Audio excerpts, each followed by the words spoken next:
అన్న చిలుక రవి అన్న. వాక్య ధ్యానం తీసుకోవటానికి మీరు అన్‌మ్యూట్ చేసుకొని మాట్లాడొచ్చన్నా? ఓకే. ఓకే. ప్రభువైన యేసుక్రీస్తు నామంలో మీ అందరికీ శుభములు, వందనాలు తెలియజేస్తా ఉన్నాను. మరి జనన్న కూడా లైన్‌లో కనపడతా ఉన్నారు. అన్న ఏమన్నా తీసుకుంటారా మీరు?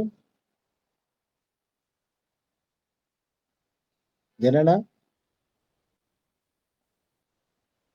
జనన?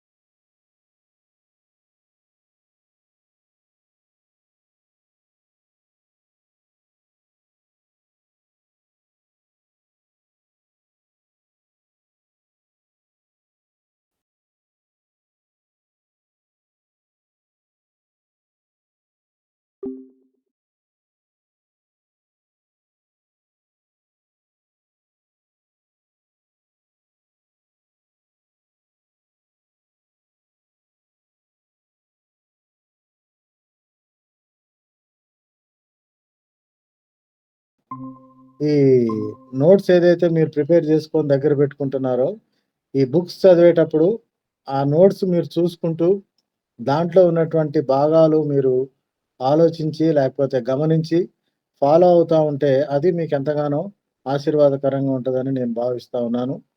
మరి వాక్య ధ్యానంలోనికి, బుక్ స్టడీలోనికి మనం వెళ్తే, మనందరికీ తెలిసినట్టుగా ఈ లూకా సువార్త రాసినటువంటి లూకా గారే ఈ అపోస్తల కార్యాలు గ్రంథాన్ని కూడా రచించారు అని మనకి గతంలో లూకా సువార్త ధ్యానం అప్పుడు మరి జనన్న మనకి క్లియర్‌గా వివరించి చెప్పినట్టుగా మనం జ్ఞాపకం చేసుకోవచ్చు దేవుని బిడ్డలారా.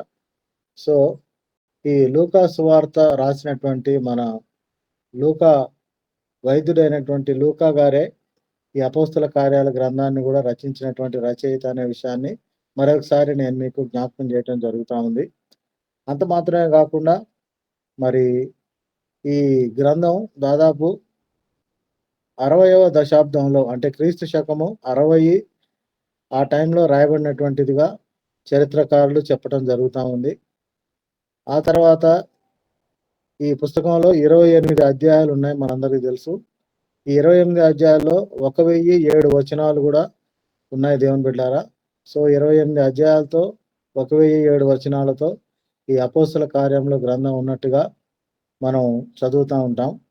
అయితే కేవలం అపోస్తల కార్యములు అని మాత్రమే కాకుండా, యాక్ట్స్ ఆఫ్ అపోస్తల్ అని మాత్రమే కాకుండా, యాక్ట్స్ ఆఫ్ హోలీ స్పిరిట్ అంటే పరిశుద్ధాత్మ కార్యములు అని కూడా మరి ఒక పేరుగా ఈ గ్రంథానికి రాయబడి ఉన్న విషయం మనం జ్ఞాపకం చేసుకోవచ్చు. లూకా గారు రాసినటువంటి 2 పుస్తకాలు అంటే మొదటి పుస్తకం వచ్చేసి మనకి లూకా సువార్త. లూకా సువార్తలు లూకా గారు చెప్పేటటువంటి విషయాలు యేసుక్రీస్తు ప్రభు జననం నుంచి అంటే ఆ మాటకొస్తే బాప్తిస్మమిచ్చే యోహాను జననం నుంచి ఆయన మాట్లాడుతూ రాస్తూ చివరిగా యేసుక్రీస్తు ప్రభు వారు ఆరోహణమయ్యేంత వరకు లూకా సువార్త చివరి అధ్యాయం వరకు ఆయన మరి రాయటం జరిగింది. ఆ తర్వాత ఈ రెండవ భాగం అపోస్తల కార్యాల గ్రంథాన్ని మనం గమనించినప్పుడు ఆయన మరి యేసుక్రీస్తు ప్రభు వారు ఆరోహణమైన దగ్గర నుండి ప్రారంభించి మరి చివరి వరకు మనం చూస్తే అనేక విషయాలు ఇక్కడ బయలుపరిచినట్టుగా చూస్తాం. ఆయన ఏ రీతిగా యేసుక్రీస్తు ప్రభు వారితో పరిచర్యలో ఉన్నారో అదే రీతిగా మరి ఇక్కడ పేతురు గారితో పౌలు గారితో ఉండి ఆయన ఈ పరిచర్య అంతటిని కూడా చూసి ఈ పుస్తకాన్ని రచించినట్టుగా మనం జ్ఞాపకం చేసుకోవచ్చు. ఓల్డ్ టెస్ట్మెంట్ మనం చదువుతున్నప్పుడు మనకున్నటువంటి ఒక ఫార్ములా ఏంటంటే అంటే పుస్తకాలను ఈజీగా గుర్తుపెట్టుకోవడానికి 5, 12, 5, 5, 12 అని ఒక ఫార్ములా చెప్పుకుంటాం మనం 39 పుస్తకాలకి. 5 పంచగ్రంథాలు, 12 చరిత్ర గ్రంథాలు, ఒక 5 పద్య భాగము, ఒక 5 పెద్ద ప్రవక్తలు, 12 మంది చిన్న ప్రవక్తలు.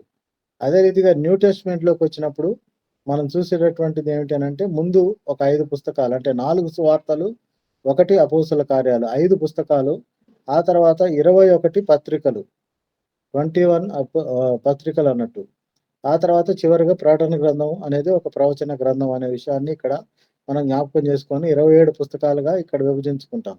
సో, అక్కడ 5, 12, 5, 5, 12 అన్నట్టుగా ఇక్కడ 5, 21, 1 అని మనం గుర్తుపెట్టుకోవచ్చు ఈజీగా. సో 5 గూడా 4 సువార్తలు, 1 అపోస్తల కార్యాలు, మిగతా 21 పత్రికలు, ఆ తర్వాత 1 ప్రవచన ప్రకటన గ్రంథం. ఈ 21 పత్రికల్లో గూడా 14 లేదా లేకపోతే 13 అంటే రోమా పత్రిక నుండి హెబ్రీ పత్రిక వరకు కొంతమంది భక్తులు లేకపోతే చరిత్రకారులు హెబ్రీ పత్రిక పౌలు గారు రాయలేదనే మాట మనం ఒకవేళ అనుకుంటే 13 పత్రికలు లేకపోతే 14 పత్రికలు. ఆ తర్వాత యేసుక్రీస్తు ప్రభువారి సహోదరుడైన యాకోబు రాసిన పత్రిక, పేతురు గారు రాసిన 2 పత్రికలు, యోహాను గారు రాసిన 3 పత్రికలు, మళ్ళీ యేసుక్రీస్తు ప్రభువు తమ్ముడు యూదా రాసినటువంటి పత్రిక, ఆ తర్వాత చివరిగా ప్రకటన గ్రంథం. ఇట్లా మనం గుర్తుపెట్టుకోవడానికి 5 పుస్తకాలు, 21 పత్రికలు, 1 ప్రవచన గ్రంథం. సో, ఈ 5 పుస్తకాల్లో 4 సువార్తలు యేసుక్రీస్తు ప్రభువారిని గురించి రాయబడితే, ఒకే ఒక గ్రంథం యేసుక్రీస్తు ప్రభువారు ఆరోహణమైన తర్వాత సంఘము పరిశుద్ధాత్మని చేత నింపబడి మరి చేసినటువంటి పరిచర్య గురించి రాయబడినటువంటి గ్రంథంగా ఉంది దేవుని బిడ్డారా. కాబట్టి ఒక రకంగా మనం ఆలోచించి గమనిస్తే ఇది ఒక న్యూ టెస్టిమెంట్‌లో ప్రకటన గ్రంథాన్ని పక్కన పెడితే చివరి పుస్తకం అని గూడా మనం అనుకోవచ్చు. కాబట్టి ఈ చివరి పుస్తకంలో ఆరంభంలో సంఘ చరిత్ర, సంఘం యొక్క క్రమాలు, పరిశుద్ధాత్మ ద్వారా వారు జరిగించినటువంటి సువార్త వ్యాప్తి అంటే దాదాపు 60వ క్రీస్తు శకం 60వ సంవత్సరం నుండి ఇప్పుడు మనం ఉన్నటువంటి 2025 వరకు లేదా రాకడ వరకు ఎన్ని సంవత్సరాలైతే అన్ని సంవత్సరాల వరకి మనం ధ్యానించేటటువంటి గొప్ప గ్రంథాల్లో ఈ అపోస్తల కార్యాల గ్రంథం గూడా ఒక ప్రధానమైనటువంటి గ్రంథం అని జ్ఞాపకం చేసుకోవచ్చు. కేవలం యేసుక్రీస్తు ప్రభువు గురించి రాయబడినటువంటి 4 సువార్తలే కాకుండా మరి అపోస్తలులు, ఆ తర్వాత విశ్వాసుల యొక్క పరిచర్య, పరిశుద్ధాత్మని యొక్క పరిచర్య ఈ గ్రంథంలో మనం చూస్తామండి. సో, ఇక్కడ ప్రధానమైనటువంటి మూల వాక్యం ఏంటి అనంటే, మొదటి అధ్యాయము 8వ వచనాన్ని మనం చూసినప్పుడు, మొదటి అధ్యాయము 8వ వచనంలో పరిశుద్ధాత్మ మీ మీదికి వచ్చినప్పుడు మీరు శక్తి నొందెదరు గనుక మీరు యెరూషలేములోను, యూదయ, సమరయ దేశముల యందంతటను భూదిగంతముల వరకును నాకు సాక్షులై ఉందురు అని యేసుక్రీస్తు ప్రభువారు ఆరోహణం అవ్వటానికి ముందు చెప్పినటువంటి ఒక వాక్యము ఈ యొక్క గ్రంథానికి మూల వాక్యంగా ఉంది దేవుని బిడ్డలారా. ఆ తర్వాత ఈ గ్రంథంలో ఉన్నటువంటి ప్రధానమైనటువంటి అంశం ఏమిటి అనంటే, యేసుక్రీస్తు ప్రభువు ద్వారా వచ్చినటువంటి రక్షణ ఏదైతే ఉందో, ఆ రక్షణ కేవలం యూదులకు మాత్రమే కాదు గానీ, ఇది ప్రజలందరికీ అనుగ్రహించబడినటువంటి గొప్ప భాగ్యము అనే విషయాన్ని ఈ గ్రంథంలో మనం చూస్తాం దేవుని బిడ్డలారా. కాబట్టి కేవలం యేసుక్రీస్తు ప్రభువారు ఆ శిలువ మీద చేసినటువంటి ఆ యొక్క బలియాగం, ఆయన చిందించినటువంటి రక్తం, ఆయన చేసినటువంటి ఆ యొక్క గొప్ప మరి సమర్పణ కేవలం మరి దాని ద్వారా వచ్చినటువంటి రక్షణ యూదులకు మాత్రమే కాదు గానీ, ఇది ప్రజలందరికీ, ప్రపంచంలో ఉన్నటువంటి ప్రజలందరికీ ఇది గొప్ప రక్షణ భాగ్యంగా అనుగ్రహించబడిందనే విషయాన్ని ఇది ప్రపంచ వ్యాప్తంగా విస్తరించబడటానికి మరి ఆరంభంగా జరిగినటువంటి విషయాలు మనం ఈ గ్రంథంలో చూస్తాం దేవుని బిడ్డారా. మనందరికీ తెలుసు మత్తయి సువార్త 28వ అధ్యాయము 19, 20 వచనాలను మనం జ్ఞాపకం చేసుకుంటున్నప్పుడు మరి యేసుక్రీస్తు ప్రభువారు ఆరోహణమయ్యే ముందు ఆయన చెప్పినటువంటి మాట, మీరు సర్వలోకమునకు వెళ్ళి సర్వ సృష్టికి సువార్తను ప్రకటించుడి. తండ్రి యొక్క, కుమారుని యొక్క, పరిశుద్ధాత్మ నామం యొక్క నామంలోనికి బాప్తిసం ఇయ్యుడి. ఇదిగో సదాకాలము యుగ సమాప్తి వరకు నేను మీతో కూడా ఉన్నాను అని గొప్ప వాగ్దానం ఇచ్చినట్టుగా మనం జ్ఞాపకం చేసుకుంటాం.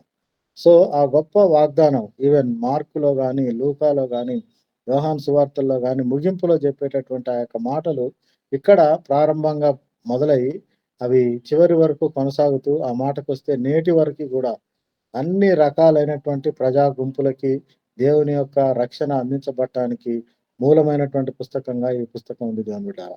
కాబట్టి ఇదొక ప్రాముఖ్యమైనటువంటి గ్రంథం. ఈ గ్రంథంలో ఉన్నటువంటి విషయాలు మనం ధ్యానిస్తా ఉన్నప్పుడు ఎంతో అద్భుతమైనటువంటి మరి సవాలు మనం పొందుకోగలమని కూడా చెప్పొచ్చండి. ఆ తర్వాత మనం గమనిస్తే మొదటి అధ్యాయము దీన్ని ఒక 5 భాగాలుగా మనం విభజించి మనం చూసుకోవచ్చు.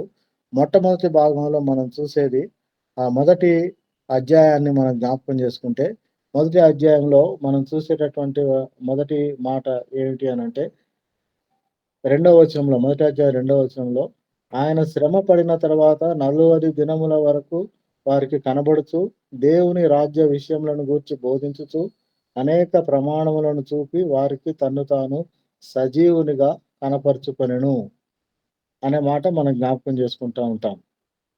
ఆ తర్వాత మీరు వాగ్దానం కోసం కనిపెట్టుకొనుండుడి అని ప్రభు చెప్పినటువంటి మాట గూడా. మరి 1 అధ్యాయం 12వ వచనంలో మనం చూసినప్పుడు వారు ఒలీవల వనమనబడిన కొండ నుండి యెరూషలేమునకు తిరిగి వెళ్ళిరి. ఆ తర్వాత ఈ 6-11 వచనాల్లో మనం చూసినప్పుడు వారు చూచుచుండగా ఆయన ఆరోహణమాయెను. అప్పుడు వారి కన్నులకు కనబడకుండా ఒక మేఘము ఆయనను కొనిపోయెను. ఆ తర్వాత ఆహ్, తెల్లని వస్త్రములు ధరించిన ఇద్దరు మనుషులు వారి యొద్ద నిలిచి, మీరెందుకు నిలిచి ఆకాశం వైపు చూచున్నారు? మీ యొద్ద నుండి పరలోకమునకు చేర్చుకొనబడిన ఈ యేసే ఏ రీతిగా పరలోకమునకు వెళ్ళుట మీరు చూచితిరో, ఆ రీతిగానే ఆయన తిరిగి వచ్చునని వారితో చెప్పెను అనే మాట మనం చూస్తున్నాం. కాబట్టి ఒలీవల కొండ మీద నుండి ప్రభువు పరలోకానికి ఆరోహణమైనట్టుగా ఇక్కడ మనం చూస్తున్నాం. మరి ఒక దినాన ఆయన తిరిగి మళ్ళీ ఆయన రానైనటువంటి దేవుడు. ఆయన రాకడలో ఉన్నటువంటి ఒక భాగాన్ని గురించి మనం ధ్యానిస్తే, ఆయన తిరిగి మరి అదే ఒలీవల కొండ మీదకి రానయ్యున్నటువంటి దేవుడనే విషయాన్ని గూడా మనం ఇక్కడ వాగ్దాన పూర్వకంగా మనకి బయలుపరిచినట్టుగా చూస్తున్నాం దేవుని బిడ్డారా. కాబట్టి ఇది మొట్టమొదటి భాగమైతే, ఆ తర్వాత రెండవ అధ్యాయంలోనికి మనం వెళ్ళినప్పుడు రెండవ భాగంలో మనం చూసేది మరి రెండవ అధ్యాయంలో పరిశుద్ధాత్మ అభిషేకము, మరి సంఘము, మరి ఆత్మచేత నింపబడి పరిచర్య ప్రారంభించబడుట అనే మాట మనం జ్ఞాపకం చేసుకోవచ్చు. మొదటి అధ్యాయంలో మనం రాయబడినటువంటి మాటలు జ్ఞాపకం చేసుకుంటే, ప్రభువు యొక్క ఆరోహణము, ఆ తర్వాత సంఘము కనిపెట్టుకొని పరిశుద్ధాత్మ కోసం ఎదురు చూడటం అయితే, ఆ తర్వాత మనం చూసేటటువంటి రెండవ విషయం ఏమిటి అనంటే, రెండవ అధ్యాయంలో పరిశుద్ధాత్మ అభిషేకము అనే మాట మనం చూస్తాం దేవుని బిడ్డ. సో, ఈ రెండవ అధ్యాయంలో మొట్టమొదటి మాట మనం చూసినప్పుడు, మొదటి వచనంలో పెంతెకోస్తను పండగ దినం వచ్చినప్పుడు అందరూ ఒక చోట కూడి ఉండిరి అనే మాట మనం చూస్తాం.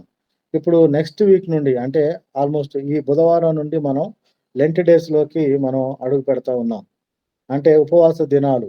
లెంట్ సీజన్‌లోకి మనం ప్రారంభించిన తర్వాత మనందరికీ తెలుసు. మరి గుడ్ ఫ్రైడేతో తర్వాత ఈస్టర్ తోటి మనకి ఈ లెంట్ డేస్ కంప్లీట్ అవ్వటం అనేది మనందరికీ తెలుసు దేవుని బిడ్డారా. సో, ఈ లెంట్ డేస్ అంటే ఈస్టర్ పండగ తర్వాత పునరుత్థాన పండుగ అయిపోయిన తర్వాత మరి యేసుక్రీస్తు పునరుత్థానం చెందిన తర్వాత 40 రోజుల పాటు వారికి కనపడెను అనే మాట ఇందాక మనం చదువుకున్న అపోస్తల కార్యాలు మొదటి అధ్యాయం 2వ వచనంలో చూసాం. అంటే 40 రోజులు అంటే 50వ రోజు పెంతెకోస్తు పండుగ జరుగుద్ది. 40 రోజుల పాటు వారికి ప్రభువు కనపడి ఆరోహణం అయ్యేంత వరకు ఆ 40వ రోజు ఆయన ఆరోహణమై వెళ్ళిపోవడం జరిగింది. ఆ తర్వాత కేవలం ఒక 10 రోజులు గ్యాప్‌లో అంటే ఆ 10 రోజుల తర్వాత వీళ్ళు కూడుకొని ఉన్నప్పుడు పరిశుద్ధాత్ముని చేత అభిషేకించబడ్డారు అనే విషయాన్ని మనం జ్ఞాపకం చేసుకోవచ్చు. కాబట్టి పెంతెకోస్తు పండగకి, పస్కా పండగకి 50 రోజుల గ్యాప్ ఉంటది. లేకపోతే 50 రోజుల తర్వాత వాళ్ళు చేసుకుంటారు. 7 వారాల పండగ అని 49 రోజులు చేసుకొని 50వ రోజు పెంతెకోస్తు పండుగగా జరుపుకోవటం అనేది పాత నిబంధన గ్రంథంలో మనం చూసేటటువంటి ఒక ప్రధానమైనటువంటి పండుగల్లో ఒక పండుగ. కాబట్టి యేసుప్రభు వారు 40 దినాలు వాళ్ళకి కనపడి, ఆ తర్వాత ఒక 10 రోజులు వీళ్ళు ప్రార్థనలో కనిపెట్టుకొని, ఈ విధంగా పెంతెకోస్తు పండుగ రోజు పరిశుద్ధాత్మాభిషేకం పొందినట్టుగా మనం గమనించొచ్చు దేవుని బిడ్డారా. ఇక్కడ మనం గమనిస్తే రెండో వచనంలో చూస్తాం. అప్పుడు వేగముగా వీచు బలమైన గాలి వంటి ఒక ధ్వని ఆకాశము నుండి అకస్మాత్తుగా వారు కూర్చుండి ఉన్న ఇల్లంతయు నిండెను. మరియు అగ్ని జ్వాలల వంటి నాలుకలు విభాగింపబడినట్లుగా వారికి కనపడి, వారిలో ఒక్కొక్కని మీద వ్రాలగా, అందరూ పరిశుద్ధాత్మను నిండిన వారై, ఆ ఆత్మ వారికి వాక్శక్తి అనుగ్రహించిన కొలది అన్య భాషలతో మాటలాడసాగిరి. ఇక్కడ మనం చూసేటటువంటి మాట మనం గమనించాల్సినటువంటి విషయం ఏమిటి అనంటే దేవుని బిడ్డారా, ఇక్కడ మనం చూసినప్పుడు రెండవ వచనంలో వేగముగా వీచు బలమైన గాలి వంటి ఒక ధ్వని ఆకాశం నుండి అకస్మాత్తుగా వారు కూర్చుండి ఉన్న ఇల్లంతయు నిండెను అనే మాట చూస్తున్నాం. చాలా ఆశ్చర్యం అనిపిస్తది మనకి. ఇక్కడ గాలొచ్చిందా? రాలేదు. కానీ గాలి వంటి ఒక శబ్దం వచ్చింది అనే మాట మనం చూస్తున్నాం. ఈ మాట చాలా అద్భుతమైనటువంటి మాట. గాలి రాకుండా గాలి శబ్దం వచ్చింది అనే మాట మనం గమనిస్తే దేవుని యొక్క కార్యాలు అద్భుతంగా ఉంటాయి దేవుని బిడ్డారా. కేవలం మనం గాలిని చూడలేకపోయినప్పటికీ కూడా గాలిని మనం ఆస్వాదించగలం. మన చుట్టూ గాలి ఉంది అనే విషయాన్ని మనం గుర్తించగలం. అంత మాత్రమే కాకుండా ఇక్కడ మనం చూసినప్పుడు బలమైనటువంటి ఒక గాలి అనంటే మనందరికీ తెలుసు. మరి ఏదైనా ఒక తుఫాన్ వచ్చినప్పుడు, లేకపోతే ఏదైనా ఒక గాలి మనం వింటున్నప్పుడు, భయంకరంగా గాలొచ్చేటప్పుడు, ఆ గాలికి సంబంధించినటువంటి ధ్వని మనం వింటా ఉంటాం. మనందరికీ తెలుసు కొంతమంది మిమిక్రీ చేసేటటువంటి వాళ్ళు, మరి ఒక తుఫాను గురించినటువంటి మిమిక్రీ చేసేటప్పుడు, గాలి ఎట్లా వస్తుంది, దాంతో పాటు వర్షాలు పడేటప్పుడు ఆ వర్షపు సౌండు ఏ విధంగా వస్తుంది, ఇట్లాంటి విషయాలు మనకి వాళ్ళు మిమిక్రీ చేసి చూపిస్తా ఉంటారు. సో, అట్లాంటి ఒక సిట్యుయేషన్ ఇక్కడ మనం చూస్తా ఉన్నాం. గాలైతే లేదు గానీ, గాలి వంటి ఒక ధ్వని దేవుని బిడ్డారా ఆ ప్రాంతం అంతా, ఆ గదంతా గూడా నిండుకుంది అనే మాట మనం చూస్తున్నాం. ఇది ఒక అద్భుతం అన్నమాట. గాలి లేదు గానీ, గాలి వంటి ధ్వని ఆకాశం నుండి దిగి వచ్చి, ఆ ధ్వని వీళ్ళందరికీ గూడా వినపడింది అనే మాట మనం చూస్తున్నప్పుడు, యోహాను సువార్త మొదటి అధ్యాయంలో మనం యోహాను భక్తుడు చెప్తా ఉంటాడు. ఆదియందు వాక్యముండెను, వాక్యము దేవుడై ఉండెను. ఈ వాక్యము అనేటటువంటి మాట తెలుగులో వర్డ్ అని రాయబడినప్పటికీ గూడా దేవుని బిడ్డారా, ఇట్స్ ఎ సౌండ్ అనమాట. అది ఒక శబ్దం అన్నమాట. ఆ శబ్దము వినపడుద్ది గానీ కనపడదు. ఆ మాటకొస్తే ఈవెన్ మన మాట గూడా మనకి వినపడుద్ది గానీ కనపడనట్టే, ఈ గాలి వంటి శబ్దము చేత వాళ్ళు నింపబడ్డారు అనే మాట మనం చదువుతున్నప్పుడు, ఆ శబ్దము దేనికి సాదృశ్యం అంటే, యేసుక్రీస్తు ప్రభువారికే సాదృశ్యం అనే విషయాన్ని ఇక్కడ మనం జ్ఞాపకం చేసుకోవచ్చు. ఆ తర్వాత రెండవదిగా మనం మూడవ వచనంలో చూసేటటువంటి మాట, అగ్ని జ్వాలల వంటి నాలుకలు విభాగింపబడినట్టుగా వారికి కనపడి, వారిలో ఒక్కొక్కరి మీద వ్రాలగా అనే మాట మనం చూస్తున్నాం. సో, మనందరికి తెలుసు అగ్ని అంటే ఏంటో తెలుసు. మంట అంటే ఏంటో తెలుసు. చాలా సార్లు మనం చూసాం. మనకు తెలుసు అగ్ని యొక్క శక్తి ఎట్లాంటిదో తెలుసు. మనం ఆ మంటలో చేయి పెట్టినా, లేకపోతే మంటలో ఏదైనా మనం పెట్టినా దానికేమైపోద్దో మనకు తెలుసు.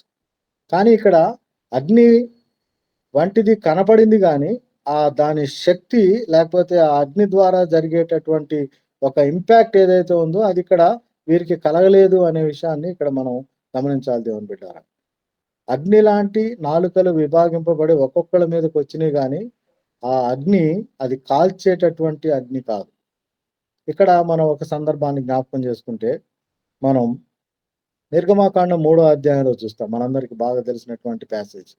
నిర్గమాకాండం 3 అధ్యాయంలో మనం చూసినప్పుడు, అక్కడ మోషే గారు తన మామయ్య అయినటువంటి యిత్రో యొక్క మందల్ని మేపుతున్నప్పుడు దేవుని బిడ్డారా, దేవుని పర్వతమైనటువంటి హోరేబు దగ్గరికొచ్చినప్పుడు, అక్కడ ఒక పొదలో యెహోవా దూత కనపడెను అనే మాట మనం చూస్తాం అక్కడ. చూసినప్పుడు ఆ పొద అగ్ని వలన పొద మండుచుండెను గాని, ఆ పొద కాలిపోలేదు అనే విషయం మనం చూస్తాం. సో, ఒక చెట్టు లేకపోతే ఒక పొద లాంటిది పెద్ద పొద కనబడతా ఉంది గానీ, ఆ పొద మండుతున్నట్టుంది గానీ, ఆ మంట ద్వారా వచ్చేటటువంటి ఇంపాక్ట్ ఏదైతే ఉందో, మంట ద్వారా జరిగేటటువంటి ఒక నష్టము ఏదైతే ఉందో మనందరికీ తెలిసినట్టు. ఏదైనా ఒకటి మనం వెలిగిస్తే, లేకపోతే ఏదైనా కాలుతా ఉంటే ఒక కొవ్వొత్తి వెలిగిస్తే, ఆ కొవ్వొత్తి ద్వారా వచ్చే మంట ద్వారా కింద ఒత్తి కాలిపోతా ఉంటది. మైనం కరిగిపోతా ఉంటది. లేకపోతే పొయ్యి మీద మంట కింద మనం ఏదైనా పెట్టినప్పుడు బియ్యం పెడితే, ఆ బియ్యం ఉడకటం మనం చూస్తా ఉంటాం. ఎంతసేపయినా గూడా ఆ బియ్యం ఉడకట్లేదు అంటే కింద మంటకి ప్రభావం లేదనిపిస్తది మనకి. దానివల్ల ఏం ఉపయోగం జరగట్లేదన్నట్టు. కానీ ఇక్కడ దానికి వ్యతిరేకంగా మనం జూసేటటువంటి ఒక ఆహ్, విషయం ఏమిటి అనంటే, మంట ద్వారా ఆ యొక్క పొద కాల్చబడుతున్నట్టుంది గానీ, ఆ మంటను బట్టి ఆ పొద కాలిపోవట్లేదు. అది బొగ్గయిపోవట్లేదు. లేకపోతే అది బూడిదయిపోవట్లేదు గానీ, అది పచ్చగా ఆకులతోటి ఏ రీతిగా ఉందో అదే ఉన్నట్టుగా, అట్లాగే ఉన్నట్టుగా ఇక్కడ వీరందరూ గూడా దేవుని బిడ్డారా, పరిశుద్ధాత్మ అగ్ని నాలుకలుగా విభాగింపబడి వారి మీదకి దిగి వచ్చినప్పుడు, వాళ్ళల్లో ఒక అద్భుతమైనటువంటి మార్పు జరిగింది. అది హాని చేసేటటువంటి పరిస్థితి కాదు గానీ, దాని ద్వారా వారికి గొప్ప మేలు లేకపోతే అనేకులకి జరగాల్సినటువంటి మేలుకి ఆరంభంగా ఈ కార్యం జరిగినట్టుగా మనం జ్ఞాపకం చేసుకోవచ్చు. అప్పుడు జరిగింది ఏంటి అనంటే, పరిశుద్ధాత్మ నిండిన వారై, ఆ ఆత్మ వారికి వాక్‌శక్తి అనుగ్రహించిన కొలది అన్య భాషలలో మాట్లాడసాగిరి అని 2వ అధ్యాయం 4వ వచనంలో మనం చూస్తాం. అన్య భాషలలో వారు మాట్లాడుతా ఉన్నారు అనే విషయాన్ని మనం జ్ఞాపకం చేసుకుంటున్నాం. మాట్లాడుతా ఉన్నప్పుడు మీరు ఇంకా కింద వచనాలకొస్తే 7వ వచనంలో వాళ్ళు చెప్పినటువంటి మాటేమిటంటే, అంతటా అందరూ విభ్రాంతులొంది ఆశ్చర్యపడి, ఇదిగో మాటలాడుచున్న వీరి అందరూ గలిలయులు కారా? మనలో ప్రతివాడు తాను పుట్టిన దేశ భాషతో వీరు మాటలాడటం మనం వినుచున్నామే అని మాట్లాడుతూ కిందకొచ్చేసరికి వీరు 11వ వచనంలో వీరు మన భాషలతో దేవుని గొప్ప కార్యములు వివరించుట వినుచున్నామని చెప్పుకొనిరి అనే మాట మనం చదువుతా ఉన్నాం. ఎంత అద్భుతమైనటువంటి మాట ఇది. ఈ మాటను గురించి ఆలోచిస్తా ఉన్నప్పుడు మరి అక్కడ ఉన్నటువంటి ప్రజా గుంపుల్ని గురించి గూడా మనం చూస్తే పార్తీయులు, మాదీయులు, ఎలామీయులు, మెసొపొతేమియా, యూదయ, కప్పదోక్య, పొంతు, ఆసియా, పృగియ, పంఫూలియా, ఐగుప్తు అను దేశములందరి వారు, కురేనే దగ్గర లిబియా ప్రాంతములందు కాపురమున్నవారు, రోమా నుండి పరవాసులుగా వచ్చిన వారు, యూదులు, యూదా మత ప్రవిష్టులు, క్రేతీయులు, అరబీయులు మొదలైన మనమందరమును అనే మాట మనం చూస్తాం. ఇక్కడ దాదాపు ఒక 15, 16 ప్రజా గుంపులుండి ఇక ఎంతమందున్నారో లెక్కలేక మొదలైన వారు ఎక్సెట్రా అని వాడినట్టుగా ఇక్కడ దేవుని యొక్క వాక్యాన్ని మనం చూస్తున్నాం దేవుని బిడ్డారా. సో, దాదాపు ఈ 16 రకాలైనటువంటి ప్రాంతాలు, భాషలు మాట్లాడేటటువంటి వారక్కడ కూడుకొని ఉండి, వారు ఆశ్చర్యపడి చూస్తున్నారు. ఇదేమి అంటున్నట్టుగా చూస్తున్నారు. ఈ మాట చదువుతున్నప్పుడు, ఈ మాటను గురించి ఆలోచించి ధ్యానిస్తున్నప్పుడు నాకనిపించింది ఏంటనంటే, ఫర్ ఎగ్జాంపుల్ ఇప్పుడు ఒకవేళ హైదరాబాద్‌లో మనం ఒక నేషనల్ లెవెల్ ఒక ప్రోగ్రామ్ పెట్టామనుకుందాం. నేషనల్ లెవెల్ ప్రోగ్రామ్‌కి పెట్టి భారతదేశంలో ఉన్నటువంటి అన్ని రాష్ట్రాల వారిని ఆ ప్రోగ్రామ్‌లో అటెండ్ అవ్వడానికి మనం పిలిచినప్పుడు, ఆహ్వానించినప్పుడు మరి చాలామందొచ్చారు. పంజాబ్ నుండొచ్చారు, లేకపోతే గుజరాత్ నుండొచ్చారు, బెంగాల్ నుండొచ్చారు, రాజస్థాన్ నుండి, లేకపోతే తమిళనాడు నుండి, లేకపోతే కర్ణాటక, కేరళ, లేకపోతే మధ్యప్రదేశ్, ఛత్తీస్‌గఢ్, అస్సాం ఇట్లా వివిధ ప్రాంతాల నుండి అనేక మందొచ్చి అక్కడ కూడుకొనున్నప్పుడు సడెన్‌గా ఈ మన తెలంగాణలో హైదరాబాద్‌లో ఉన్నటువంటి తెలుగు వాళ్ళందరూ లేసి నిలబడి, ఒకళ్ళేమో తమిళం మాట్లాడుతున్నారు, ఒకళ్ళేమో పంజాబీ మాట్లాడుతున్నారు, ఒకళ్ళేమో బెంగాలీ మాట్లాడుతున్నారు, ఒకళ్ళు గుజరాతీ మాట్లాడుతున్నారు, ఒకళ్ళేమో కేరళ మలయాళం మాట్లాడుతున్నారు. ఇట్లా ఒక్కొక్కళ్ళు ఒక్కొక్క భాషలో మాట్లాడుతా ఉంటే ఆయా రాష్ట్రాల ప్రజలు విని, అరే! వీళ్ళంతా తెలుగు వాళ్ళు గదా! వీళ్ళంతా హైదరాబాద్‌లో ఉండే తెలుగు వాళ్ళు గదా! వీళ్ళందరూ గూడా మన మలయాళంలో ఎట్లా మాట్లాడుతున్నారు? లేకపోతే మన పంజాబీలో ఎట్లా మాట్లాడుతున్నారు? లేకపోతే వీళ్ళు మన ఒరియా భాషలో ఎట్లా మాట్లాడుతున్నారు? ఇట్లాంటి ఒక ఆశ్చర్యకరమైనటువంటి ఒక స్థితిలోకి వాళ్ళెళ్ళిపోయారు దేవుని బిడ్డారా. వీళ్ళంతా గలిలయులు కారా? వీళ్ళు మన స్వభాషలో ఎట్లా మాట్లాడుతున్నారు? మన భాష వేరు గదా! వీళ్ళ భాష వేరు గదా! ఎట్లా మాట్లాడగలుగుతున్నారు? ఇట్లాంటి ఒక భాష వీళ్ళెప్పుడు నేర్చుకున్న వాళ్ళు గాదే, ఏ ప్రాంతానికి వెళ్ళినటువంటి వాళ్ళు గాదే అని ఆశ్చర్యపోయి చూసి వాళ్ళేమంటున్నారంటే 8వ వచనంలో, ఇదేమి అని మాట్లాడుకొని ఆ కింద 11వ వచనంలోకొచ్చేసరికి మన భాషలతో దేవుని గొప్ప కార్యములు వివరించుట వినుచున్నామని ఒకళ్ళకొకళ్ళు చెప్పుకొని ఇది ఎటూ తోచక ఇదేమగునో అని ఒకనితో ఒకడు చెప్పుకొనిరి అనే మాట మనం చూస్తున్నాం బిడ్డ. ఒక అద్భుతం జరిగిందనమాట.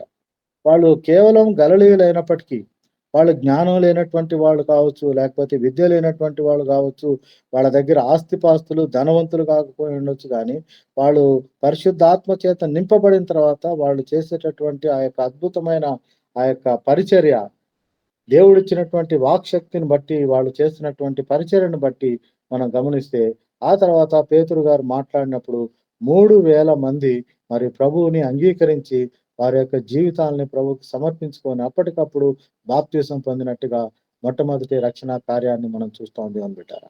కాబట్టి ఈ యొక్క అద్భుతమైనటువంటి కార్యానికి మరి మొట్టమొదట మరి అపోస్తల కార్యాల గ్రంథంలోనే మనం చూస్తాం అది. మొదటి భాగంలోనే మనం చూస్తాం. ఆ తర్వాత మరి విశ్వాసులందరూ గూడా మరి ఏకంగా కూడుకోవటం, మరి వాళ్ళ బోధలో, తర్వాత వాక్యంలో, రొట్టె విరుచుట్లో, ప్రార్థనలో, సహవాసంలో ఎంతగానో ఎదుగుతున్నట్టుగా మరి చూస్తాం. వాళ్ళల్లో ఉన్నటువంటి మరి తారతమ్యాలన్నీ పోయి, మరి విశ్వాసంలో బలపడుతూ, వాళ్ళు విశ్వాసులుగా ఏకంగా ఉండి, వాళ్ళకున్నటువంటి ఆస్తిపాస్తులు అమ్మి అన్నీ గూడా సమష్టిగా ఇదంతా మనదే అనేటటువంటి ఒక ఉన్నత ఆత్మీయ స్థితిలోనికి ఎదిగినట్టుగా మనం రెండో అధ్యాయంలో చూడగలం దేవుని బిడ్డారా. ఆ తర్వాత మూడవ విషయాన్ని మనం ఆలోచిస్తే, మూడవ విషయం ఏమిటి అనంటే, సంఘం యొక్క మరి ప్రారంభము, సంఘం యొక్క విస్తరణ అనే విషయాలు మనం ఇక్కడ జ్ఞాపకం చేసుకోవచ్చు దేవుని బిడ్డారా. సో, ఇక్కడ మనం చూసేటటువంటి ఒక ప్రధానమైనటువంటి మాట ఏమిటి అనంటే, మరి మనం చూస్తే 3వ అధ్యాయం నుండి మనం ధ్యానం చేస్తూ వెళ్తున్నప్పుడు మరి 5వ అధ్యాయము లేకపోతే 6వ అధ్యాయం ప్రారంభం వరకు ఇక్కడ వీరు మరి యెరూషలేములోనే ఉండి మరి పరిచర్య చేస్తున్నట్టుగా మనం చూస్తాం. ఆ తర్వాత 8వ అధ్యాయంలోకొచ్చేసరికి 8వ అధ్యాయము మొదటి వచనంలో ఒక మాట మనం ఆలోచిస్తే మొదటి అధ్యాయం 8వ అధ్యాయం మొదటి వచనాన్ని చదువుతున్నాను. మీరు కూడా దయచేసి గమనించండి. 8:1 ఆ కాలమందు యెరూషలేములోని సంఘమునకు గొప్ప హింస కలిగినందున అపోస్తలులు తప్ప అందరూ యూదయ, సమరయ దేశములయందు చెదిరిపోయిరి అనే మాట మనం చూస్తాం. యెరూషలేములోని సంఘమునకు గొప్ప హింస కలిగినందున అనే మాట మనం చూస్తున్నాం. చాలా ఆశ్చర్యం అనిపిస్తది ఈ మాటలు వింటున్నప్పుడు. ఎందుకు హింస కలిగింది? ఎందుకు శ్రమొచ్చింది? ఎందుకు కష్టమొచ్చింది? ఎందుకు ఇబ్బందొచ్చింది? మేమందరం గూడా విశ్వాసంలో బలంగా ఉన్నాం గదా! మేమందరం గూడా ప్రతిరోజు వాక్యాన్ని వింటున్నాం. ప్రతిరోజు బోధలో ఉంటున్నాం. ప్రతిరోజు సహవాసంలో ఉంటున్నాం. ప్రతిరోజు దేవుడు మాకిచ్చినటువంటి ఈ గొప్ప మరి ఆధిక్యతల్ని బట్టి మేము ప్రభువులో ఆనందిస్తా ఉంటే ఎందుకు ఈ హింస? ఎందుకు ఈ శ్రమ? ఎందుకు ఈ కష్టం? ఎందుకు ఈ ఇబ్బంది కలిగింది అనంటే, ఒక మాట మనం గుర్తు చేసుకుంటే మొదటి అధ్యాయం 8వ వచనంలో ప్రభువు చెప్పినటువంటి మాట ఏమిటి అనంటే, మనందరం అనుకున్నట్టుగా ఇదిగో మీరు ఆహ్, పరిశుద్ధాత్మ చేత శక్తి నొందుదురు.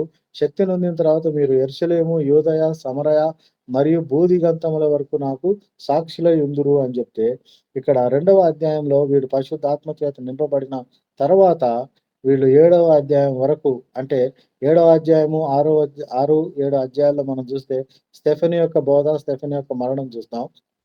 సో, దానికంటే ముందు వీళ్ళందరూ గూడా ఎట్లున్నారంటే, ఎక్కడికి వెళ్ళిపోకుండా మనందరం గూడా యెరూషలేములోనే ఉండి, యెరూషలేములోనే మనం మరి ఆత్మీయంగా బలపడాలి, లేకపోతే సంఘంగా ఉండాలి అనే ఒక ఆశ కలిగినటువంటి వారుగా ఉన్నట్టుగా చూస్తున్నాం.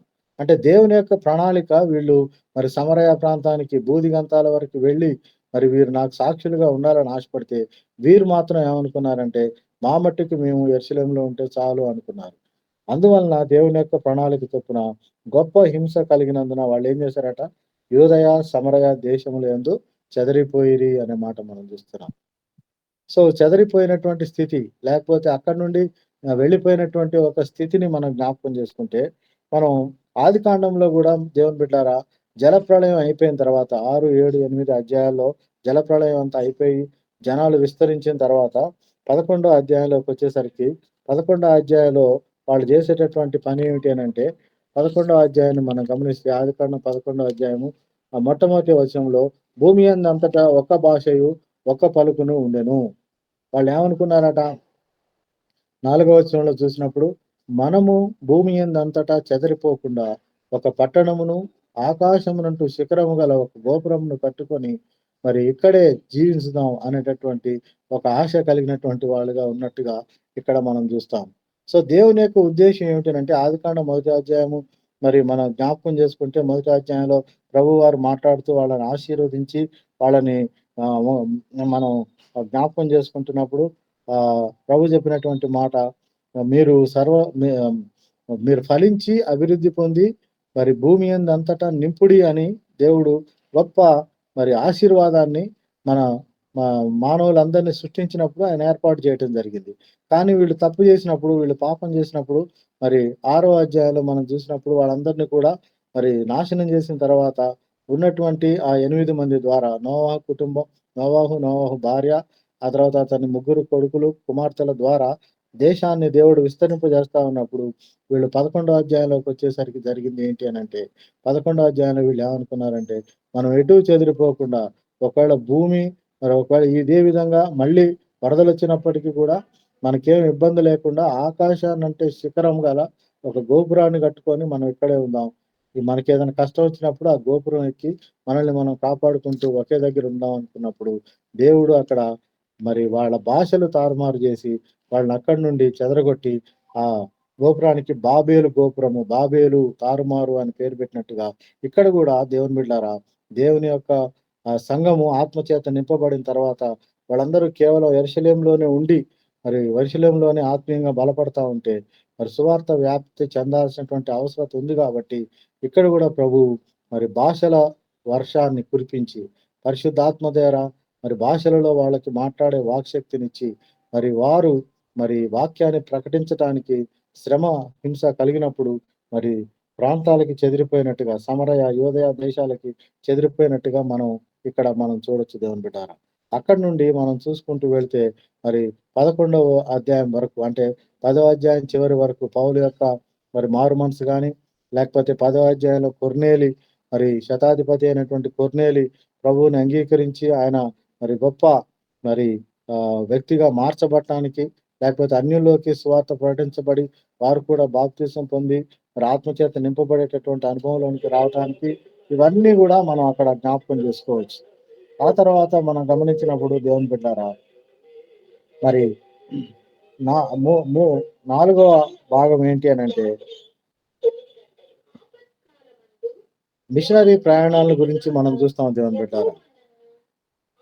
ఈ మిషనరీ ప్రయాణాలు 3 ప్రయాణాలు పౌలు గారు ఈ మిషనరీ యాత్ర చేసినట్టుగా మనందరికీ తెలుసు. 3 సార్లు ఆయన మరి అనేక ప్రాంతాలు తిరిగి మరి వాక్యాన్ని మరి అన్యులకి ప్రకటించినట్టుగా మనందరికీ తెలుసు. కాబట్టి ఈ 3 మిషనరీ ప్రయాణాలు మీరు ఉట్టిగా రాసుకుంటే పౌలు గారి యొక్క 3 మిషనరీ ప్రయాణాల్లో మొదటి యాత్ర గురించి 13వ అధ్యాయం మొదటి వచనం నుండి 14వ అధ్యాయం 28వ వచనం వరకు ఉంటాయండి. ఆ తర్వాత రెండవ ప్రయాణాన్ని గురించి 15వ అధ్యాయం 36 నుండి 18వ అధ్యాయం 22 వరకు రాయబడి ఉంటుంది. ఆ తర్వాత మూడవ మిషనరీ ప్రయాణం 18వ అధ్యాయం 23 నుండి 21వ అధ్యాయము 16వ వచనం వరకు రాయబడి ఉంటాయి. ఆ తర్వాత 21వ అధ్యాయం 17వ వచనం నుండి చివరి వరకు అంటే 28వ అధ్యాయం చివరి వరకు మనం చూస్తే అంటే పుస్తకం యొక్క చివరి భాగం వరకు చూసినప్పుడు దేవుని బిడ్డారా మరి పౌలు గారు ఏ విధంగా మరి యెరూషలేములో బంధించబడి ఆయన ఆయా ప్రాంతాలకు వెళ్ళినటువంటి విషయాలు మనం చూస్తాం. కాబట్టి ఈ 5 భాగాలు ఒకటి యేసుక్రీస్తు ప్రభువారి యొక్క ఆరోహణము, ఆ తర్వాత సంఘం ప్రార్థనతో ఆత్మ కోసం నిరీక్షించడం మొదటి అధ్యాయం. రెండవదిగా పరిశుద్ధాత్మ అభిషేకము మరి ఆత్మచేత నింపబడి సంఘం ప్రారంభమవటం రెండవ అధ్యాయం. రెండవ విషయం. మూడవదిగా మనం చూసినప్పుడు సంఘము విస్తరించటం. యూదయ లేకపోతే యెరూషలేము, యూదయ, సమరయ, భూదిగంతముల వరకు ఈ యొక్క వాక్యము ప్రకటించబడటం లేకపోతే వాక్యము విస్తరించటం అనే విషయాలు అక్కడ మనం జ్ఞాపకం చేసుకోవచ్చు. ఆ తర్వాత నాలుగవదిగా పౌలు గారి యొక్క మిషనరీ ప్రయాణాలైతే ఐదవది పౌలు గారు మరి చెరపట్టబడి లేకపోతే బంధించబడి ఆయన రోమా పట్టణానికి ప్రయాణమయ్యే విషయాలు మరి మనం 21వ అధ్యాయం 17వ వచనం నుండి 28వ అధ్యాయం వరకు మనం చూడగలుగుతాం. అయితే చివరిగా ముగించటానికి ముందు నేను ఒక చిన్న అంటే మీకు ఒక చిన్న ఎక్స్‌ప్లనేషన్ మీకు నేను చూపిస్తాను. ఆ తర్వాత దీన్ని మీరు ఇంకెక్కువగా మీరు వ్యక్తిగత ధ్యానాల్లో మీరు జ్ఞాపకం చేసుకుంటే కూడా బాగుంటదని నేను ఆశపడుతున్నా దేవుని బిడ్డారా. మనందరి దగ్గర ఉన్నటువంటి బైబిల్స్‌లో మనందరికీ తెలుసు. మనకి ప్రకటన గ్రంథం అయిపోయిన తర్వాత మనకి మ్యాప్స్ ఉంటాయి. ఈ మ్యాప్స్‌లో మనం చూసేది ఏంటి అనంటే 4 మ్యాప్స్ ఉంటాయి మనకి. మీరు ఒకవేళ ఇప్పుడు చూడగలిగితే నేను నా యొక్క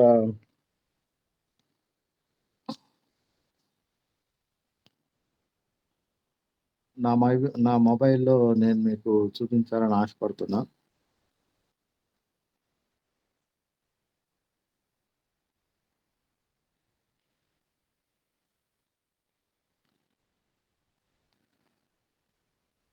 మనకి మొదటి మ్యాప్ మనం చూసినప్పుడు ఇది అబ్రహాము ప్రయాణం చేసినటువంటి ప్రదేశాలు అని మొదటి మ్యాప్ అన్న ఉంటుంది. రవణ మీరు కెమెరాని ఆన్ చేయరన్నా కొంచెం? కెమెరా ఇప్పుడు ఇది కనపట్లేదా?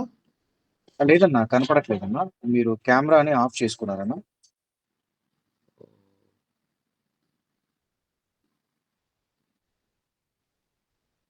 ఇప్పుడు ఆన్ అయిందా? లేదా?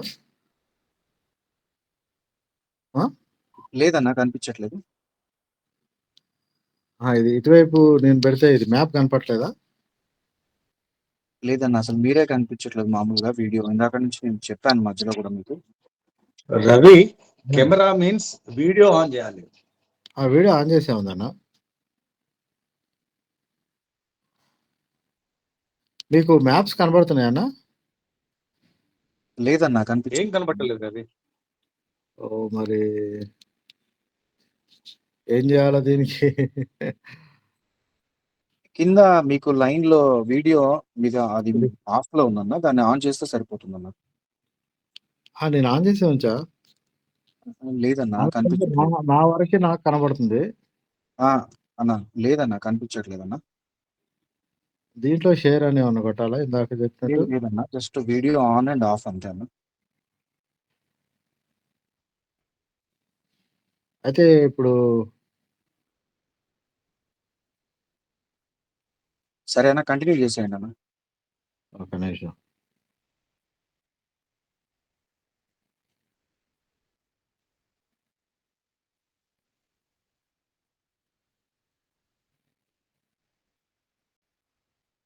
ఇప్పుడు కనబడుతున్నానా నేను?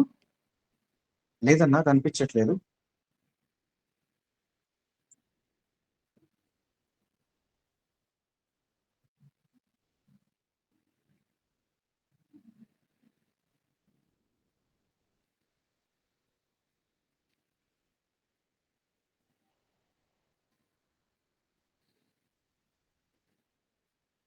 ఇప్పుడు స్క్రీన్ మీద నేను కనపడట్లేదా అసలు? లేదన్నా కనిపించట్లేదన్నా. పర్లేదన్నా కంటిన్యూ చేసేయండి అన్న. ఓకే. అంటే మనకి బైబిల్‌లోనే ఉన్న మ్యాప్స్ నేను లాస్ట్ మ్యాప్‌ని మీకు జస్ట్ అట్లా చూపించాలని నేననుకున్నా. లాస్ట్ మ్యాప్ ఉన్నది గదా! అపోస్తలుడైన పౌలు ప్రయాణం చేసిన ప్రదేశాలు అనే విషయం.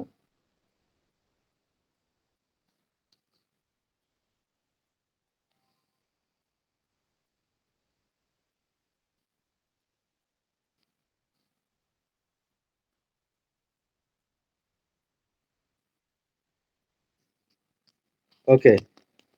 మీరు ఒకవేళ ఈ అపోస్తలుడైనటువంటి పౌలు ప్రయాణం చేసిన ప్రదేశాలు అనే మ్యాప్ తీసి పెట్టుకుంటే దేవుని బిడ్డలారా, మొట్టమొదట ప్రయాణం చేసినటువంటి ఆ యొక్క ఆహ్, లేకపోతే ఆ ప్రయాణం మొదటి మిషనరీ ప్రయాణము గురించి మనం ఆలోచిస్తే, మొదటి మిషనరీ ప్రయాణంలో మీరు ఒకవేళ ఆ మ్యాప్ తీసి ఒకవేళ ఎవరైనా చూపించగలిగితే గూడా ఓకే. నేను ఉట్టిగా మీకు దాంట్లో ఉన్న విషయాలు గూడా నేను చెప్పడానికి ట్రై చేస్తా. మీరు లాస్ట్‌ది ఏది 4వ మ్యాప్‌లో అపోస్తలుడైన పౌలు ప్రయాణం చేసిన ప్రదేశాలని మీరు చూస్తా ఉన్నప్పుడు, మనం ఈ రైట్ సైడ్ చూస్తే అరేబియా, యెరూషలేము, ఆ తర్వాత యొప్పే, కైసరయ, దమస్కు ఇలా పైకొచ్చినప్పుడు ఈ రైట్ సైడ్‌లోనే అంతియోకయ అనే ప్రదేశం మనం చూస్తాం. ఈ అంతియోకయ అనే ప్రదేశంలో మరి మొట్టమొదట సంఘము మరి క్రైస్తవులు అనబడిరి అనే విషయాన్ని మనందరికీ తెలుసు. సో, ఇక్కడ ఈ 13వ అధ్యాయంలో పౌలు గారు మొట్టమొదటిసారిగా మరి ప్రయాణాన్ని ప్రారంభించి ఆయన అక్కడి నుండి అంతియోకయ నుండి సెలూకయకొచ్చి, సెలూకయ నుండి ఈ కుప్రాలో ఉన్నటువంటి ఈ సలామి, ఈ పాపు అనేటటువంటి ఈ ద్వీపంలో అక్కడ ఆయన పరిచర్య చేసి, అక్కడి నుండి ఆ తర్వాత ఇటు పైకి పెర్గే, కొలసి, లవోదిక అని ఉన్న దగ్గర పెర్గే దగ్గరకొచ్చి, పెర్గే నుండి అంతియోకయకొచ్చి, అంతియోకయ నుండి ఈకొనియా, ఈకొనియా నుండి లుస్త్రా, లుస్త్రా నుండి దెర్బే వరకు వచ్చినట్టుగా మనం ఈ మొట్టమొదటి ప్రయాణంలో మనం చూసినప్పుడు 13వ అధ్యాయము మరి 4వ వచనం నుండి మనం జ్ఞాపకం చేసుకుంటే 14వ అధ్యాయము 26 వరకు మనం ఈ మొట్టమొదటి మిషనరీ ప్రయాణాన్ని మనం చూడొచ్చు దేవుని బిడ్డారా. సో, ఈ ప్రదేశాలు అంతియోకయ నుండి కుప్రాలో ఉన్నటువంటి ఈ సలామి, పాపు దగ్గర నుండి ఇటు పెర్గే, పెర్గే దగ్గర నుండి అంతియోకయ, అంతియోకయ నుండి ఈకొనియా, ఈకొనియా నుండి లుస్త్రా, లుస్త్రా నుండి దెర్బే, దెర్బేకొచ్చి మళ్ళీ అట్లాగే వెనక్కొస్తారనమాట పౌలు గారు. సో, పౌలు, బర్నబాలిద్దరూ గూడా మొట్టమొదట ఇక్కడ ప్రారంభించినప్పుడు మళ్ళీ ఇక్కడి నుండి వెనక్కొచ్చి దెర్బే నుండి లుస్త్రాకొచ్చి, ఈకొనియాకొచ్చి, అంతియోకయకొచ్చి, పెర్గేకొచ్చి, పెర్గే నుండి డైరెక్ట్‌గా ఇటు కుప్రాకెళ్ళకుండా సెలూకయకొచ్చి, అంతియోకొచ్చి ముగించినట్టుగా మనం చూడొచ్చు దేవుని బిడ్డారా. ఆ తర్వాత రెండవ మిషనరీ జర్నీ వచ్చేసరికి 16వ అధ్యాయం నుండి 18వ అధ్యాయం 22 వరకు ఉంటది. మళ్ళీ వీళ్ళు ఈ అంతియోకయ నుండి స్టార్ట్ అయ్యి, అంతియోకయ నుండి మరి ఫిలిప్పీ ప్రాంతానికెళ్తారు. అంతియోకయ నుండి మనం ఇటొస్తే, ఇటు లెఫ్ట్ సైడ్ వస్తున్నప్పుడు అక్కడి నుండి ఈ ముందుకొచ్చినప్పుడు మాసిదోనియా ప్రాంతం అంటే కొంచెం పైకుంది మనకి. ఉన్నటువంటి ఆ ఫిలిప్పీ ప్రాంతానికొచ్చి, ఆ ఫిలిప్పి నుండి మళ్ళీ వీళ్ళు అటువైపు ఉన్నటువంటి తెసలోనికయ, బెరయ ప్రాంతాలకు వెళ్ళి అక్కడి నుండి మళ్ళీ కిందకి ఏథెన్స్ నుండి మళ్ళీ కొరింథుకి వచ్చిన తర్వాత కొరింథు నుండి మళ్ళీ ఇక్కడ ఎఫెసు అని మనం ఈ సార్దీసు, మిలేతు, ఎఫెసు అని పట్టణాలు చూస్తాం.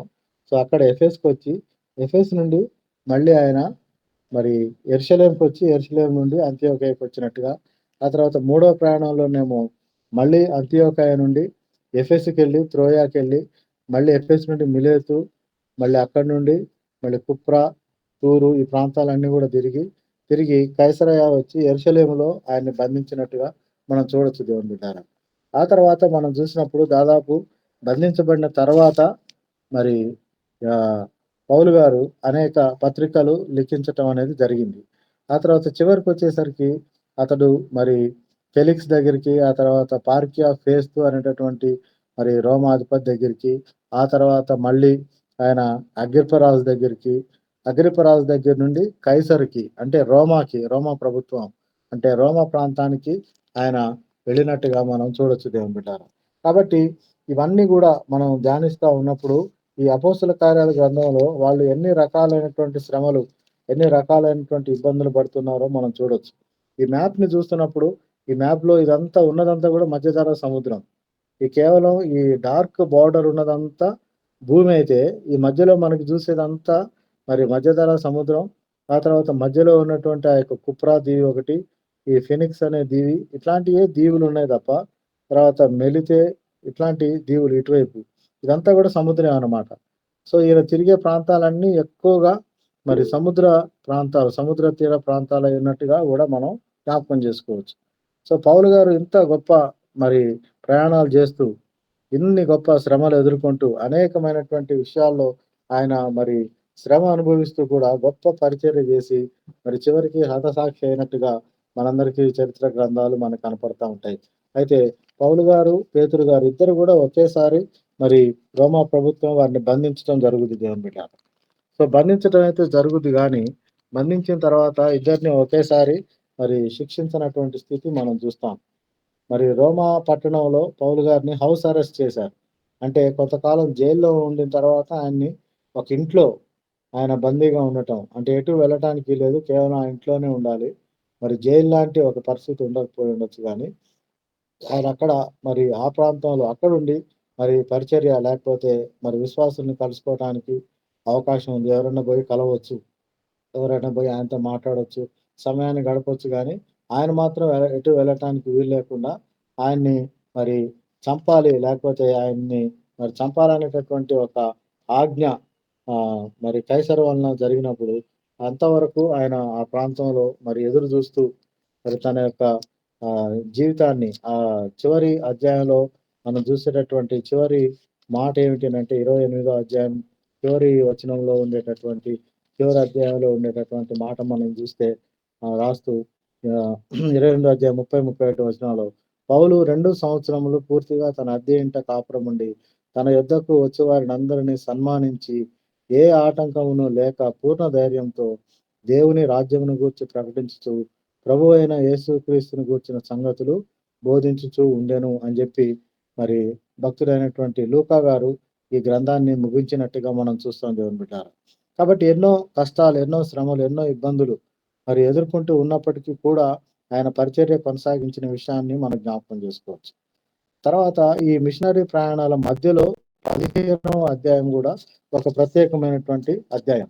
ఎందుకు ప్రత్యేకమైనటువంటి అధ్యాయం అని నేను జ్ఞాపకం చేస్తున్నానంటే దేవుని బిడ్డారా, మరి పౌలు గారు మరి ఆయన చేసినటువంటి మొట్టమొదటి మిషనరీ జర్నీ తర్వాత అనేక మంది ప్రభువు నమ్ముకొని, అనేక మంది మరి ప్రభు యొక్క వాక్యాన్ని బట్టి తమ జీవితాన్ని ప్రభుకు సమర్పించుకొని జీవిస్తున్నప్పుడు మరి అన్య ఆచారాలకి, ఆ తర్వాత యూదుల ఆచారాలకి వచ్చినటువంటి తేడాల విషయంలో ఒక గొప్ప కన్ఫ్యూజన్ వచ్చినప్పుడు, కన్ఫ్యూజన్ రావటం అంటే ఏంటి అసలు జరుగుతున్న విషయాలు, మరి ప్రభువుని అన్యులు నమ్ముకోవటం ద్వారా, అన్యులు ప్రభు యందు విశ్వాసం ఉంచడం ద్వారా మన యొక్క పారంపర్య ఆచార్యాలు లేకపోతే మోషే గారు మనకి ఇచ్చినటువంటి మరి ఈ గొప్ప మరి ఆచారాలకి మనకి ఏదైనా తేడాలు ఉన్నాయా, ఏం చేయాలి, ఏంటి, దేన్ని పాటించాలి, అన్యుల ఆచారాలు పాటించాలా లేకపోతే మన యూద సంబంధమైనటువంటి ఆచారాలు పాటించాలనే విషయానికి వచ్చినప్పుడు 15వ అధ్యాయాన్ని మీరు టైం లేదు కాబట్టి నేను ఉట్టిగా మీకు జ్ఞాపకం చేస్తున్నా. 15వ అధ్యాయాన్ని మీరు చదివితే 15వ అధ్యాయంలో యూదులు మరియు మోషే నియమించినటువంటి ఆచారాలు మాత్రమే వాళ్ళు పాటించాలి అని ఒక గొప్ప ఆహ్, వాదం తీసుకొని వచ్చినప్పుడు మరి అక్కడ పౌలు బర్నబాలకి అక్కడ ఉన్నటువంటి యూదులకి వివిధమైనటువంటి వివాదాలు, తర్కాలు కలిగినాయి అనే విషయాన్ని మనం చూస్తాం దేవుని బిడ్డలారా. సో, అది జరిగిన తర్వాత ఎప్పుడైతే మరి ఈ విషయాలన్నీ గురించి ఆలోచిస్తున్నప్పుడు మరి పేతురు గారు లేకపోతే అక్కడ ఉన్నటువంటి పెద్దలందరూ గూడా యెరూషలేములో ఉన్నటువంటి పెద్దలందరూ గూడా దాని గురించి చర్చించి వాళ్ళు డిసైడ్ చేసింది ఏంటి అనంటే, మనం ఏం జేయాలి అనే దాని గురించి కొన్ని పత్రికలు వాళ్ళు సిద్ధపరుస్తారు 15వ అధ్యాయంలో.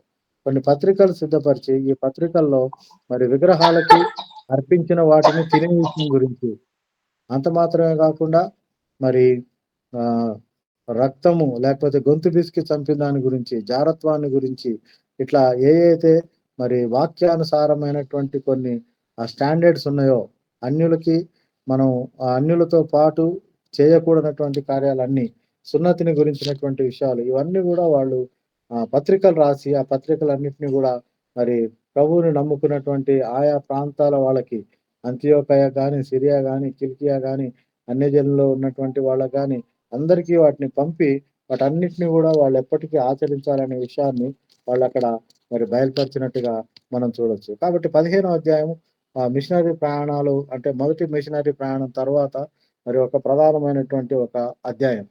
సో, ఆ అధ్యాయాన్ని కూడా మీరు ధ్యానించినప్పుడు మరి అన్యుల ఆచారాలు మరి మోషే ఇచ్చినటువంటి ధర్మశాస్త్రానికి సంబంధించినటువంటి ఆచారాలకు సంబంధించిన విషయాలు మరి ఏవి ఫాలో అవ్వాలి, వేటిని ఆచరించాలి, వేటిని ఆచరించాలని దేవుడు ఆశపడుతున్నాడు అనే విషయాలన్నీ గూడా మరి అప్పుడే వాళ్ళకొచ్చినటువంటి వాటిని క్లారిఫై చేసుకొని, వాళ్ళు వాటిని ఏ విధంగా పాటించాలనే విషయాన్ని గూడా మరి ఒక మంచి నిర్ణయం తీసుకున్నట్టుగా మనం జ్ఞాపకం చేసుకోవచ్చు. కాబట్టి ఈ అపోస్తల కార్యాల గ్రంథం ఒక చాలా పెద్ద వాస్ట్ సబ్జెక్ట్ ఉన్నటువంటి విషయం. ఏ మిషనరీ ప్రయాణానికి ఆ మిషనరీ ప్రయాణం ధ్యానించొచ్చు. లేకపోతే సంఘం ఏ రీతిగా బలపడుతూ వచ్చిందో దాని గురించి ధ్యానించొచ్చు. ఆత్మచేత అభిషేకించబడినటువంటి విషయాలు, స్టెఫెను మాట్లాడినటువంటి విషయాలు, లేకపోతే పౌలు గారు మరి మార్పు అంటే రక్షణ పొందినటువంటి విషయం. ఆయన ఏ విధమైనటువంటి శ్రమల గుండా వెళ్ళాలని దేవుని యొక్క ఏర్పాటయిందో ఆ విషయం. ఇట్లా అనేకమైనటువంటి విషయాలు దేవుని బిడ్డలారా మనం ధ్యానించటానికి, దాని ద్వారా ఆత్మీయంగా బలం పొందటానికి ఒక చక్కటి గ్రంథం అని మనం జ్ఞాపకం చేసుకుంటే, మరి అపోస్తల కార్యాల గ్రంథాన్ని మీ ముందు పెట్టుకున్నప్పుడు ఈ అంశాలు మీరు పరిశీలించండి. మనకి ఇవ్వబడినటువంటి 5 అంశాలు గమనిస్తున్నప్పుడు వాటిని బట్టి మనం చదువుతా ఉంటే అప్పుడప్పుడు మీరు మ్యాప్స్ గూడా తీసి చూడండి. ఆ మ్యాప్స్‌లో ఈవెన్ సువార్తల్లో మనం చూసినప్పుడు మరి యేసుక్రీస్తు ప్రభువారు మరి పరిచర్య చేసినటువంటి ఆ యొక్క ప్రాంతాలన్నీ గూడా మూడవ మ్యాప్‌లో మనకుంటాయి. ఆ మూడవ మ్యాప్‌లో ఆయన తిరిగినటువంటి ప్రదేశాలు గలిలయ ప్రాంతం గాని, లేకపోతే కింద యెరూషలేము ప్రాంతం గాని, లేకపోతే బెత్లెహేము ప్రాంతం, మృత సముద్ర ప్రాంతం ఇట్లా కొండలు ఇవన్నీ ఉన్నటువంటి ప్రాంతాలన్నీ గూడా మనం చూడొచ్చు. ఆ తర్వాత మరి పౌలు గారు ప్రయాణం చేసినటువంటి ఆ మ్యాప్ మీరు చూసినప్పుడు, ఆయన తిరిగినటువంటి ప్రదేశాలు మనం చూస్తున్నప్పుడు, వాళ్ళెంతగా శ్రమపడ్డారో మనం జ్ఞాపకం చేసుకుంటే, ఈరోజు మనం ఎంత మరి ఒక మంచి చక్కటి విలాసమైనటువంటి స్థితిలో మనం ఉన్నాం. అప్పట్లో వాళ్ళు తిరగటానికి మరి వాళ్ళకేమి ఇప్పట్లాగా మనలాగా మరి వెహికల్స్ గాని, ఏ విధమైనటువంటి మరి వాహనాలు లేవు. కానీ నడక ద్వారా లేకపోతే పడవలు, ఆ పడవలు గూడా చాలా పాతకాలపు పడవలు. వాటిల్లోనూ వాళ్ళు తిరిగి అంత గొప్ప పరిచర్య చేయబట్టి ఈరోజు మరి ఇన్ని పత్రికలు మనం చూస్తా ఉన్నాం. మన ఆత్మీయ జీవితాలకు ఎన్నో మేలుకరమైనటువంటి విషయాలు చూస్తా ఉన్నాం. కాబట్టి మీరు వ్యక్తిగతంగా వీటన్నిటిని దృష్టిలో పెట్టుకొని ధ్యానించాలని, దాని ద్వారా మీరు ఆత్మీయంగా బలపడాలని, ఇతరులకు సువార్త ప్రకటించడానికి మీ వంతు మీరు మరి ప్రార్థన చేస్తూ, ఆ విధంగానే అన్ని విషయాల్లో మీరు కూడా ప్రయాసపడుతూ ఉండాలని మరి ఈ కొద్ది మాటలు మరి నాకిచ్చిన ఈ చక్కటి అవకాశాన్ని బట్టి దేవునికి, అదే రీతిగా మరి జనన్న, దాసన్న, మన విజయ్‌కి కూడా నా కృతజ్ఞత తెలియజేసుకుంటూ ముగిస్తున్నాను. దేవుడు కొద్ది మాటలు దీవించును గాక.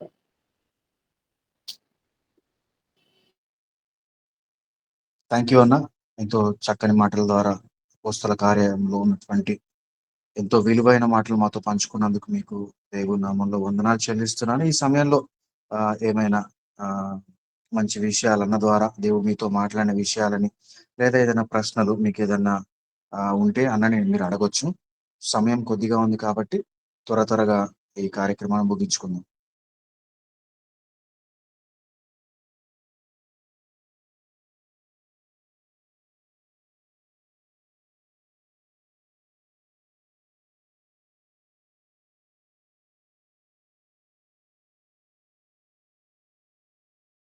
మేరీ సిస్టర్ గారు మీరు హ్యాండ్ రైజ్ చేశారు. అడగొచ్చండి మీరు. అన్‌మ్యూట్ చేసుకొని అడగొచ్చు.